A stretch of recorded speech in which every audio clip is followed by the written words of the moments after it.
I'm sort of lit right now. I don't know what. Shout out to all my baby mothers. Now I'm back in the cold room waiting on the outcome. Welcome to Late Breakfast. I'm Taurian B. I'm First Class Regg. What's up, everybody? We are back, and we are here to recap the DMX versus Snoop Dogg Verzuz. Last week we were what was it? Wednesday. Last Wednesday, we had the pleasure of watching two legends, Snoop Dogg and DMX, have their versus battle that was curated very, very well. Like it seemed, I felt like they tailored it together, and Definitely. through watching it, like we really, I think we all relived some of our childhoods, and everybody enjoyed it, and the camaraderie was beautiful. Seeing them be each other's hype mans, Snoop dancing, crip walking, X doing his little rock back and forth. We see DMX is very healthy right now. Yeah, there you go, Reg. So from seeing that, it was a lot of like mixed things. I'm gonna start it off by saying this: that versus for me showed more. It did more for X than it did for Snoop, but not discrediting Snoop, but it just showed that like all the people that thought, because Snoop is like this massive artist, world known and world renowned, that sold so many records, but X's catalog can compete with a lot of people. And there were a lot of songs that X left off that probably would have definitely, like, without a shadow of a doubt, had him win that battle. Facts. But you could say the same thing about Snoop. There was a lot of content Snoop didn't play himself that could have, honestly, what does, I know a lot of people were like, it didn't have a place in it, but what does X play if Sexual Seduction comes on? I think the way that they curated this battle was very much together. It wasn't a head-to-head thing. I think Snoop and DMX, I think both sides worked together to not embarrass the other side. I feel like they both worked together to just put on an entertaining show. And that's what they did. I mean, for the most part, where every song that Snoop played, X had a great follow-up. And if it was a hiccup, you really didn't notice it because the energy was just so good. I mean, this battle just did show me, though, that there's a lot of New York bias for and I know you guys can't speak to that. Everybody here is from New York. But from what I was seeing on the timeline, it was crazy because it's just like, the songs that Snoop was playing was just undeniable. And people were saying like, nah, fuck that. I don't care what X play. X win that round. And I'm like, you know what? I don't blame you. It's a hometown bias. Like I feel you, but overall, I think it's more than that for us. I think it's more than a hometown hero bias. I think with X, it's a true underdog story. And people went into this, because Snoop has never had that big break, big time missing in his career, so much as DMX has. It's hard to count DMX as that person, but everybody loves an underground story. Everybody wants that the underdog to win. And DMX came in as clearly the underdog to me to everybody else besides New York. No pun intended. Yeah. Man. That's true. But DMX's feat as a solo artist doesn't go unnoticed. I mean, his first 5 albums gave you that #1. So it's like he was a force. Like all 5 of his first albums in a row. Like, so X has a strong fan base. Snoop has been up and running since '92. Yeah. I feel like in a lot of ways, Snoop could have embarrassed X with his selections. Yep. He could have just kept going. I think what Snoop did was try to prove, not prove. I won't say prove. Prove is a horrible word. Cute. But I feel like he was trying to remind people that he was really rapping. Like a lot of, like he didn't really go for like the singles. He was playing records where he was rapping. Yeah. And I think that was more his point of course. Like, even when they was doing like the love records or whatever, he was like, nah, let me go back to the gangster shit. Because Snoop got the love records. He could have catered to a whole different audience. He could have shifted the crowd. And I just felt like Snoop was trying to prove a point more than win a battle. He was having his fun, but I feel like when it came to the song selection of his catalog, he was trying to prove a point. I think he was too. because he knows like over the years people know him for more of the fun records. Yeah. So I think he used his verses to remind niggas, and X used it to, you know, just to remind people of his time in running, like from 98 to what, like 04 or 5. Like X was on fire. Like it kind of, you know, he dipped off, but mind you, X did a fucking movie with Steven Seagal, like that, like mad random. Like he was just doing shit. Like he was on and fire. Jet Li and Jet Li. So he was on fire. Like he was undeniable. I mean, Belly. We had Jonathan Mannion on here a few weeks ago, like Light Flex. We had him on here, and he talked about doing the photo shoot that he did for X and him being asleep because I think he was getting ready to film Belly or some shit. So no. It was because they were still. He was getting ready to do Belly. They were still recording, and at that point, they had just recorded within the month. So he had been. It was like in between. He had to get that done while finishing the album, and as soon as he finished the album, jumped to Belly.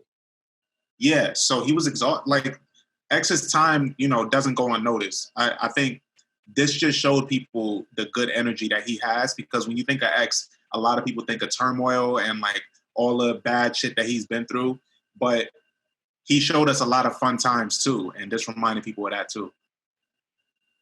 I'm sorry, Reg, say that again. I skipped for a second. I couldn't hear what you said. I said when people think of X, like they think of like the turmoil and all the bad shit that he's been through, and they don't think about the good times enough. And I think this reminded people about like how much of a good time he can have. It's a fact. Yo, my favorite part of the battle, in relation to the curation that we were talking about, I agree. I think it was like Swiss sat down with the DJ and with them, and they lined it up.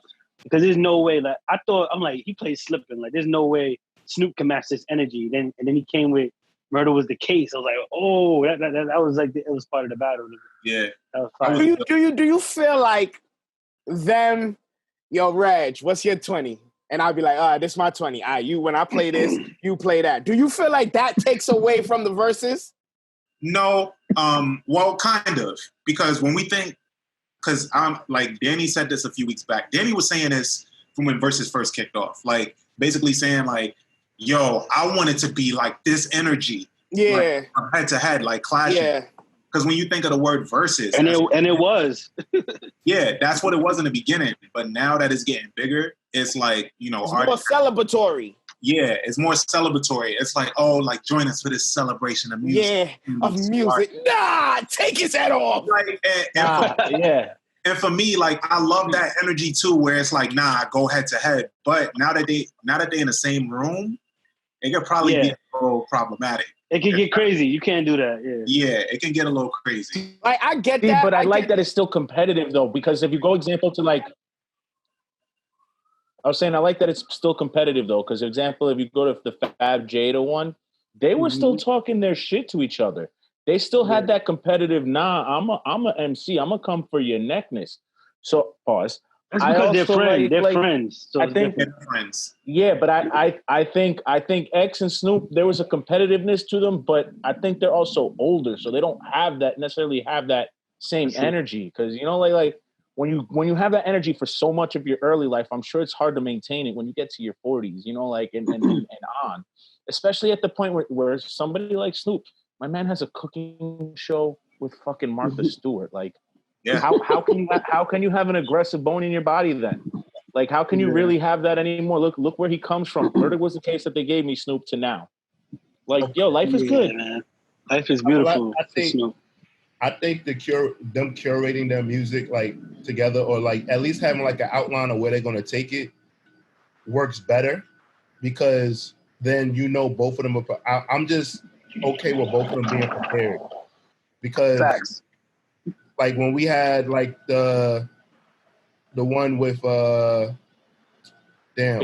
and not Babyface, not Babyface. The Dream and Sean Garrett. Thank you. You read my mind, Q.